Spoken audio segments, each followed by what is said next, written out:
बिल्कुल नाज़रीन, हिन वक़्तु मौजूदु आहियूं ठटे में ऐं जेकियूं बगदादी इलेक्शन जूं जेकियूं तयारियूं आहिनि से अरूज ते आहिनि। जेकॾहिं पाण ॻाल्हि करियूं यूसी बंबोर जूं, त हिकु पासे पीपल्स पार्टी, ॿिए पासे जेको आज़ादु उमेदवारनि जो जेको वर्क आहे सो जारी आहे।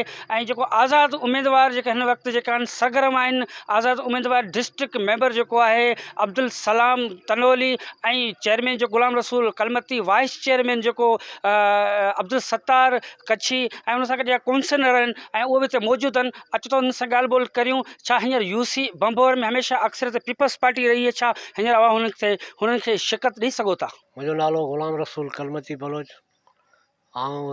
बंबोर राजूनी इताद जे तरफ़ां उमेदवार आहियां चेयरमैन यूनियन कौंसिल बंबोर जो। ऐं में असां राजूनी इताद जे तरफ़ां डिस्ट्रिक्ट मेंबर कारी अब्दुल सलाम, ऐं हितां वार्ड नंबर 1 जो उमेर खान लोधी, ऐं अदा सत्तार कच्छी साहब वाइस चेयरमैन। असां इन लिहाज़ सां हिन इलाइक़े जी ख़िदमत लाइ करे इहो अज़म कयो आहे त इनशा अल्लाह असां पंहिंजे इलाइक़े में उहे कम कराईंदासीं जेको अॼु खां 50 साल तक़रीबन पार्टियुनि पर बल्कि पीपल्स पार्टी हमेशह वोट वरिता आहिनि ऐं हमेशह माण्हुनि खे वर्गलायो आहे। ऐं उन्हनि खे इहो ॾेखारिबो त यूनियन कौंसिल बंबोर जे सतह ते जेके तरक़ियाती कम थींदा आहिनि उहे राजूनी इताद बंबोर कराया आहिनि, ऐं इनशा अल्लाह इहे नज़र ईंदा आवाम खे। ऐं असां सॼी संगत खां मुतमिन आहियूं जेके असां लाइ जाखुड़े रहिया आहिनि। ऐं असांजो पैनल पीपल्स पार्टी जी यूसी बंबोर में वॾी अक्सरत आहे ऐं हींअर अवां बि आया आहियो से न वर्क कयो पिया, अव्हांखे रिस्पॉन्स कीअं पियो मिले माण्हू खां? असांखे शुक्र अल्हम्दुलिल्लाह उहो माण्हू न आहे जेको असांखे रिस्पॉन्स नथो ॾिए। ऐं असांखे हर माण्हू पंहिंजे तरफ़ां फ़ोनियूं करे घुराइनि पिया, यार तव्हां हेॾा अचो असां सां मिलो, असां अव्हांखे हर मुमकिन मदद कंदासीं, हर मुमकिन वोट कंदासीं। पर असांजे जेके कराची में माण्हू हूंदा, ॿियनि पासे हूंदा, पंहिंजे खीसनि मां ख़र्च करे बि अव्हांखे इनशा अल्लाह जीताईंदासीं। ऐं असांखे इहा उमेदु आहे हितां जे राजनि खां त इनशा अल्लाह असांजी हथ मज़बूत कंदा। असां बि इनशा अल्लाह जेको असांजो अरसो रहियो न बि रहियासीं तॾहिं बि इनशा अल्लाह हितां जी आवाम सां गॾु रहंदासीं, गॾु हूंदासीं, मरण जीअंदासीं। नहमदुहु व नसल्ली अला रसूलिहिल करीम। मैं अपने तमाम दोस्तों का और मीडिया के चैनल जितने भी दोस्त हैं, हमारे अकनवाज़ भाई, इन सब का मैं बेहद मशकूर हूँ कि उन्होंने अपना मौक़िफ़ पेश करने का हमें मौका दिया।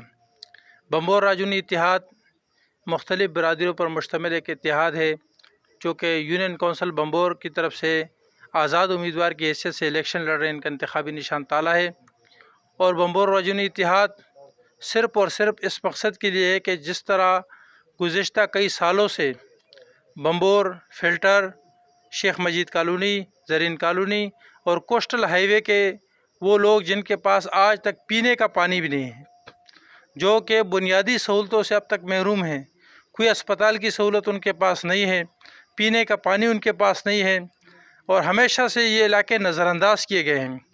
और इस वक्त जो पार्टी की तरफ से जो पैनल बनाए गए उसमें भी ज़मीनी हक़ाइक़ को नज़रअंदाज करके मनपसंद लोगों को जो है वो टिकट जारी किए गए, जिस पर बंबोर की तमाम बरादरियों ने मुश्तमिल एक पैनल बनाया है जिसका नाम बंबोर राजूनी इत्तेहाद रखा है। उसके प्लेटफार्म से मैं डिस्ट्रिक्ट कौंसिल का उम्मीदवार हूँ, गुलाम रसूल कलमती चेयरमैन का उम्मीदवार है, अब्दुल सत्तार कच्ची वाइस चेयरमैन का उम्मीदवार है, और चारों वार्डों से माशाल्लाह बेहतरीन और मेहनत करने वाले कौंसलर हमारे साथ मौजूद हैं। और वार्ड नंबर 1 से उमेर खान लोधी, वार्ड नंबर 2 से सिकंदर जंगियानी, वार्ड नंबर 3 से बखबुलंद और वार्ड नंबर 4 से मेहताब बाबा। ये मुश्तरका और ज़बरदस्त तरीके से हमने एक इत्तेहाद बनाया है और इंशाअल्लाह जो गुज़िश्ता अदवार के अंदर इन इलाकों को नज़रअंदाज किया गया है बुनियादी सहूलियात के अतबार से, और इसी तरह इंसानी जो ज़रूरियात हैं उनके अतबार से जो नज़रअंदाज किया गया है उसका हम इंशाअल्लाह भरपूर मुकाबला करेंगे और अपने हकूक़ वो छीन कर लेंगे, क्योंकि हुकूक दिए नहीं जाते, हुकूक हमेशा लिए जाते हैं।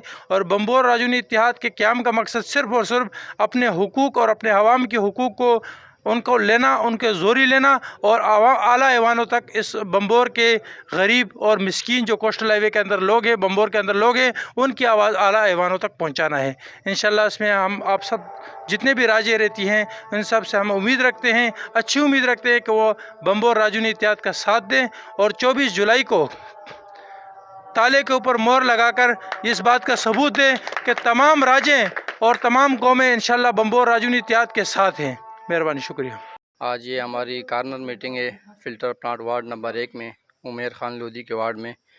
ہم یہ لوگوں سے یہی کہنے آئے ہیں کہ پیپلز پارٹی نے ہمیشہ کی طرح اس بار بھی مقامی لوگوں کو نظر انداز کیا ہے. اسی وجہ سے یہاں کے لوگوں نے راجوانی اتحاد کا آزاد پینل بنایا ہے. اب سب سے درخواست ہے کہ اس پینل کو سپورٹ کرے اور 24 جولائی کو تالے پر مور لگائے اور کامیاب کرے. بمبور پینل میں بمبور پینل جو ہے آزاد راجوانی اتحاد، ان میں جو सो उम्मीदवार असांजा बीठल आहिनि. हिन में ward number 1 ward number 2 ward number 3 ऐं 4 नंबर ते असांजो जेको आहे तहरीक लबैक वारनि खे असां इत्तेहाद में शामिलु कयो आहे. ऐं उन खां अलावा डिस्ट्रिक्ट जे मेंबर ते कारी अब्दुलसलाम आहे. ऐं उन खां अलावा जो चेयरमैन साहिबु आहे ग़ुलाम रसूल कलमदी बलो साहिबु आहे. हुन सां गॾु वाइस चेयरमैन जेको आहे अब्दुल सत्तार कच्छी साहिबु आहे. ऐं चवां थो त जेके बि फिल्टर या असांजे वार्ड टे ऐं जेके बम्बोर जो जेके बि आहिनि जेके वोटर उहे जेके ताले ते निशान ते ठपो हणनि से हिकिड़े ते न टिनि निशान हूंदा, 3 पर्चा हूंदा, टिनी ते निशान ते ताले ते ठपो हणी पूरे पैनल खे कामयाबु कंदा. शुक्रिया. कैमरामैन अहमद चांडियो सां गॾु हक़नवाज़ चांडियो, जेकब न्यूज़, ठठो.